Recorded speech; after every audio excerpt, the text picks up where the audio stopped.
Eu posso chamar o Vilches aqui já para conversar comigo ou não? Porque é o seguinte, a Alana Britz vai responder ao processo em liberdade. A Justiça determinou, o STJ disse, sai da cadeia, ponto final, responde em liberdade. Ô Vilches, como é que tá nesse momento essa história, hein? Ela sai que horas? Como é que tá a movimentação aí?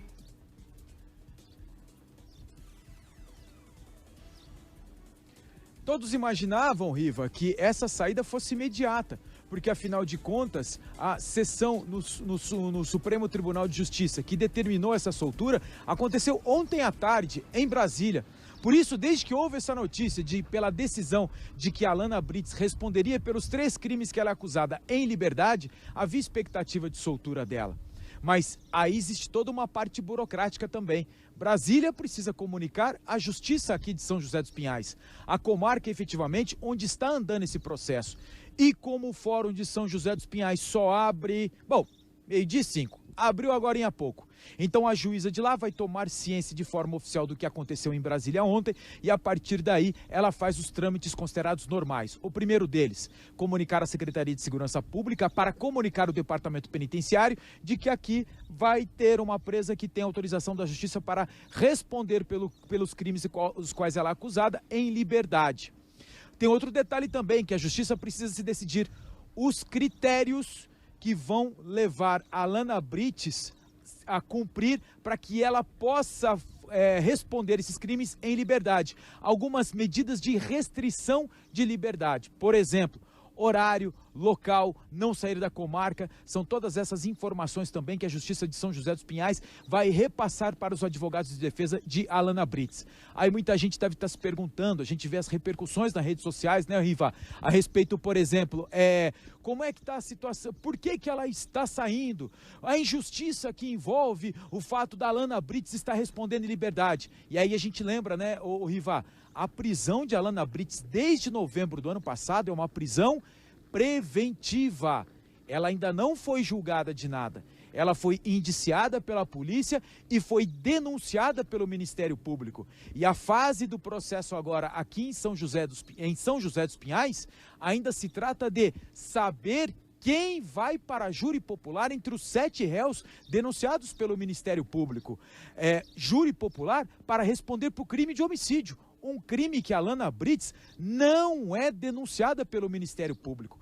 Os crimes, os quais a Alana responde na Justiça, dizem respeito, por exemplo, à ameaça de testemunhas, a limpar ou enganar a Justiça em função de uma limpeza do local do crime, nada a ver com homicídio. Quem responde por homicídio é o pai e a mãe dela, por exemplo, além daqueles 3 rapazes que foram até a colônia Mergulhão com Juninho Riqueza. É com você, seu Riva. Não respondem por homicídio. A própria Alana, ela responde por fraude processual, quando ela limpa as coisas, coação de testemunhas, quando marca aquele encontro no shopping em São José dos Pinhais, e também corrupção de menor. Ela e a Evelyn, fora de homicídio, os outros todos respondem também pelo homicídio do jogador Daniel. A notícia é essa, da semana até agora, vai responder em liberdade. Ela deve deixar a prisão nas próximas horas.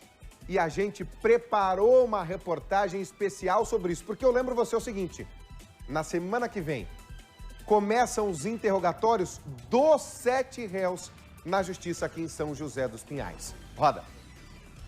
Alana é acusada pelos crimes de fraude processual, corrupção de menores e coação no curso do processo que investiga a morte do jogador Daniel Correia Freitas, em outubro do ano passado. Os 5 ministros da 6ª turma do Superior Tribunal de Justiça decidiram por unanimidade aceitar o habeas corpus e liberar a jovem da prisão. O relator do habeas corpus solicitado pela defesa de Alana foi o ministro Sebastião Reis, que negou em março o primeiro pedido de habeas corpus, alegando periculosidade da jovem, mas que agora, no colegiado, foi voto vencido. Antes de conseguir o habeas corpus junto ao STJ, os advogados de Alana Britz já haviam tentado a liberação da jovem outras 2 vezes aqui no estado, mas tiveram os pedidos negados. Agora, para conseguir com que ela aguardasse o julgamento em liberdade, um dos principais argumentos da defesa foi a manifestação do Ministério Público do Paraná, que entendeu que Alana Britz não representa perigo à sociedade e, principalmente, porque todas as testemunhas do caso já foram ouvidas. Mesmo em liberdade, a jovem continua respondendo a todas as acusações do Ministério Público. Na época do crime, Alana Brits festejava os 18 anos em uma boate de Curitiba. As fotos mostram os momentos de alegria com a família e com os amigos. Após a festa, os pais de Alana, Edson Brits e Cristiana Brits, seguiram para a casa da família em São José dos Pinhais, acompanhada de amigos que participavam da comemoração e também do jogador Daniel. No after, de acordo com as investigações, todos continuaram bebendo. E é aí que a acusação e defesa divergem sobre o que aconteceu. Segundo os advogados, Edson vai até o quarto ver como está a esposa, que tinha bebido demais. Na versão da defesa, ele encontrou a porta fechada, pulou a janela e teria flagrado o jogador Daniel na cama com a mulher.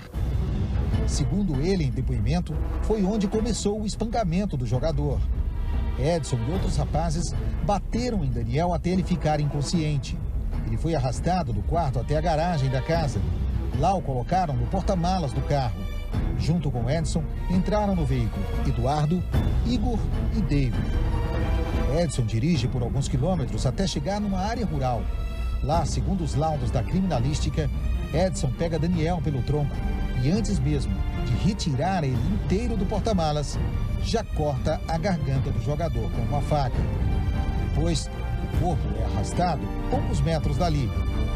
Edson ainda teria cortado o órgão sexual do atleta. Na época, o repórter Daniel Santos esteve no local. Aqui ao meu lado o Gabriel, que havia saído de casa aqui na colônia Mergulhão, em São José dos Pinhais. Foi pagar umas contas no sábado por volta das 9 horas da manhã. E quando ele retornava, se deparou com uma cena forte aqui nessa estrada de chão. O que é que você viu, Gabriel? Eu vi uma poça de sangue muito grande ali no beirando da estrada, né? Uma cena que não é comum, muito sangue. Eu resolvi parar o carro para ver do que se tratava, né? 4, 5 passos eu consegui ver que tinha alguma coisa ali atrás, mas não consegui ver se era uma pessoa ou não, né? Daí eu fui ver o que se tratava. Daí quando cheguei lá, eu consegui ver que era o corpo do Daniel. Foi uma cena muito forte. Os machucados bem feios e a cabeça quase que totalmente decepada, então uma cena bem feia. Quando Edson e os jovens retornaram para casa, o pai de Alana manda todos limparem as manchas de sangue.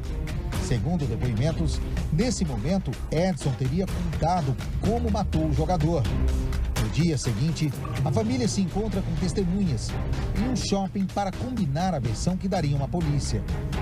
Edson pede aos jovens que digam que Daniel saiu sozinho no meio da festa e que não sabiam o que aconteceu depois. E é a partir daí que os advogados de Alana conseguiram o habeas corpus para a jovem junto ao STJ. Segundo a defesa, ela teria sido orientada pelo pai a todo momento. A decisão do Superior Tribunal de Justiça de colocar em liberdade Alana Brits, dias antes de começar o julgamento do caso previsto para a semana que vem, trouxe indignação para a família do jogador. A gente fica muito triste, né, de ver que está sendo libertada uma pessoa que mentiu tanto, enganou tanto a justiça, enganou tanto a mãe do Dani, enganou tanto as pessoas, foi falsa, foi dissimulada, coagiu testemunhas, mas eu sigo acreditando na justiça e pedindo que todos sejam iluminados, que julguem da forma correta cada um dos réus. Mesmo em liberdade, Alana Brits é obrigada a comparecer em juízo. Está proibida de frequentar determinados lugares e não pode ter contato com os demais réus. Outra determinação da Justiça é de que ela não pode se ausentar da região metropolitana de Curitiba, sob pena de retornar à prisão em caso de descumprimento. O advogado da família do jogador, e que também é assistente de acusação, diz que a liberdade da jovem não interfere em nada o julgamento dos acusados na semana que vem. Ela vai ser interrogada como os outros réus na semana que vem e após isso a juíza vai decidir se os réus vão a júri ou não vão a júri. Então, o fato dela estar presa ou estar solta não muda em absolutamente nada.